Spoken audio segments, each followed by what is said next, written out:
Miss Gella here. I'm going to be continuing reading The One and Only Bob, and these are chapters 97 to 110. We are getting closer and closer to finishing this book, so who knows? Maybe I will knock everything out and read the rest of the book today. But our first chapter is called A Split Second. I want to tell Ivan and Ruby, but Ivan is still being poked at by the Rhymes pet threat. Although, come to think of it, she doesn't seem like much of a threat. In a movie, she'd be one of the good guys. To my annoyance, Sarah picks me up. I hate being picked up. Unless it's my idea, then it's totally cool. Maya, she says, you let me know first sign of George and Julia, okay? Promise, says Maya, and she places her hand on Sarah's shoulder. Humans. Always with the touching. Although, I kind of get it, under the circumstances. You can't take Bob to the school shelter. They're not allowing any more pets, Maya points out. And the animal shelter is flooding, it sounds like.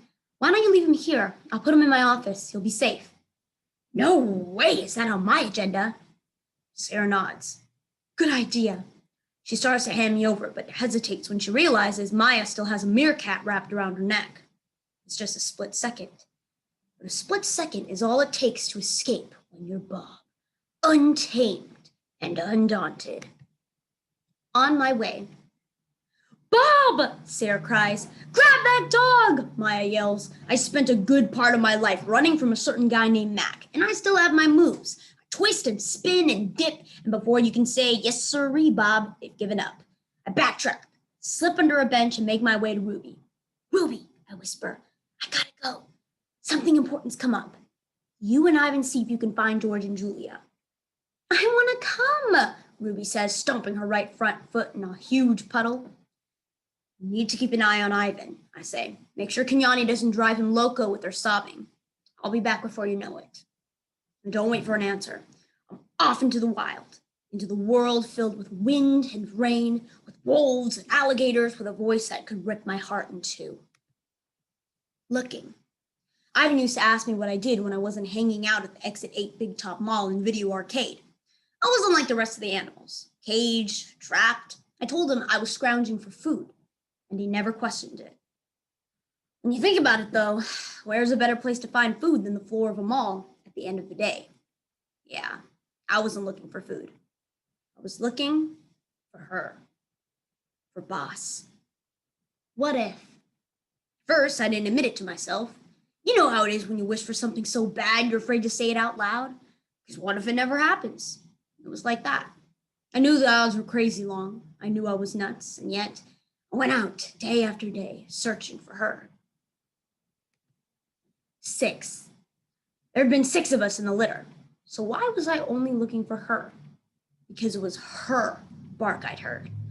After the box landed, even after the truck roared past, I heard it.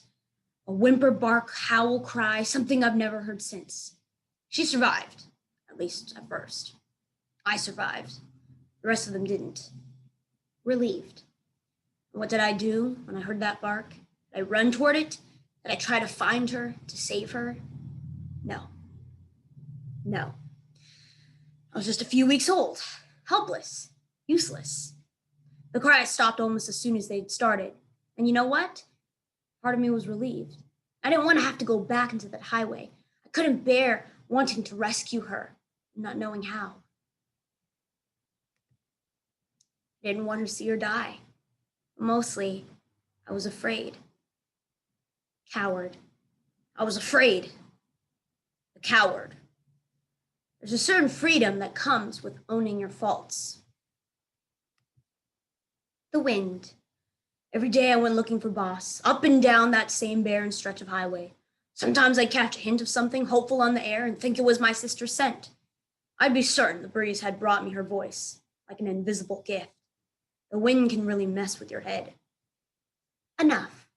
After a while, I stopped going to the highway. Stopped looking. It was a relief to give up. I had enough to worry about. My paddles. As I run from the park, I keep hearing my sister's yelp in my head. Still, with every step, my doubts grow. Sometimes we hear what we want to hear. The animal shelter is close, just down the street. There's nothing quick about the trip. Water rushes past like a raging river. The sun's been swallowed by black clouds. I pick my way through muddy front yards, avoiding the worst of the water. I ain't much of a swimmer. Doesn't come up much in my line of work, though I do a passable dog paddle. The problem is my paddles. My paws are tiny, not much to work with when you're fighting a flood. I see a couple humans with flashlights, carving tunnels in the sheeting rain, but mostly the street seems eerily abandoned, especially after the chaos of the park. The shelter is at the bottom of a slight hill. Rain's pulled outside the front door, despite a pile of sodden sandbags. The police car is out front, parked at an odd angle. Find some footing on a large rock near the door. Takes me 3 slippery tries, but I manage to leap into the topmost sandbag. I bark with all I've got, but I might as well be voiceless between the wind and the rain and the howling animals begging for escape. Inside, I pause to listen. I hear humans shouting, and I can make out what sounds like police radio chatter. But I don't hear boss. I'm right here, right at the source. Nothing. It wasn't her bark I heard.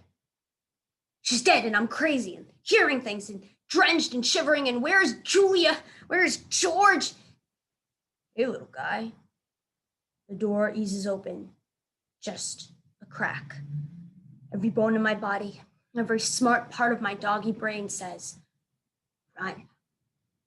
This is my animal shelter. A flooding one, apparently. My sister isn't here, and I still have to find George and Julia. The door moves. Swoop. The loop comes down around my neck so fast that for a moment I don't know what it is. It's like a cowboy's lasso, the kind in old Western movies I used to watch with Ivan. This lasso is at the end of a long metal handle. And at the end of the long metal handle is a man. Stay calm, buddy. The man eases me gently but firmly off the sandbags and through the door. I'm inside the Bow Wow Big House. The Hound Pound, the Pet Pokey. Oops. The return of Snickers. Man pulls me along with his lasso. I decide not to argue. We enter a small room stacked with animal-filled metal cages, and I'm assaulted by howls and hisses. The cold water on the floor sloshes as we walk, just skimming my belly. As bad as my smeller is, I instantly pick up on one distinctive odor.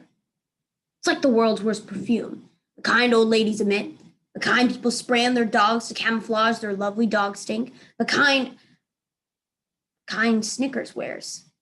I catch a glimpse of her in an upper cage, bedraggled, bow in her droopy hair.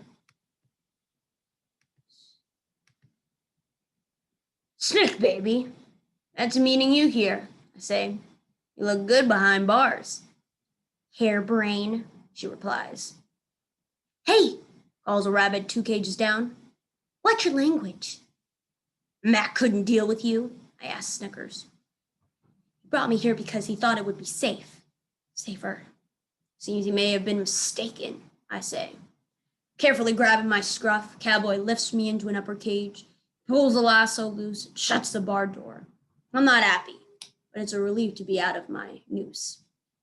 Oh, great, another one, calls a woman wearing tall rubber boots. She pauses in the doorway. I thought we were turning people away.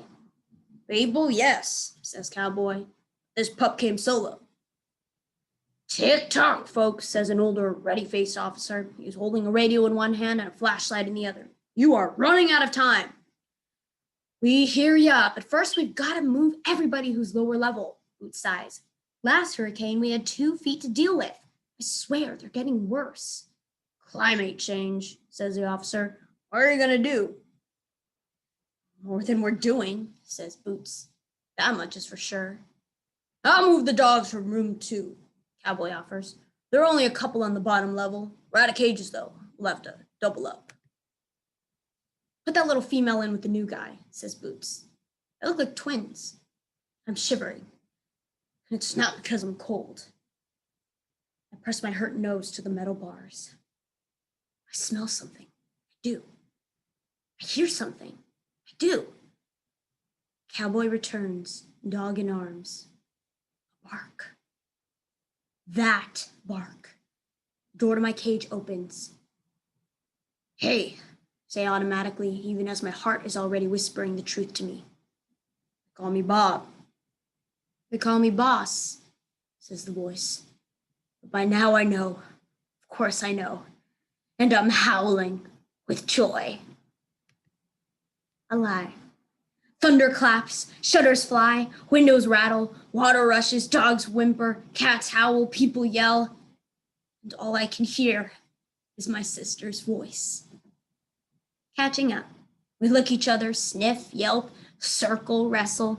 Neither of us was ever the touchy-feely sort. Sometimes you just gotta let it all out. Wow, says Cowboy watching us. You would think they knew each other. And that is the end of our chapters. See you all next time.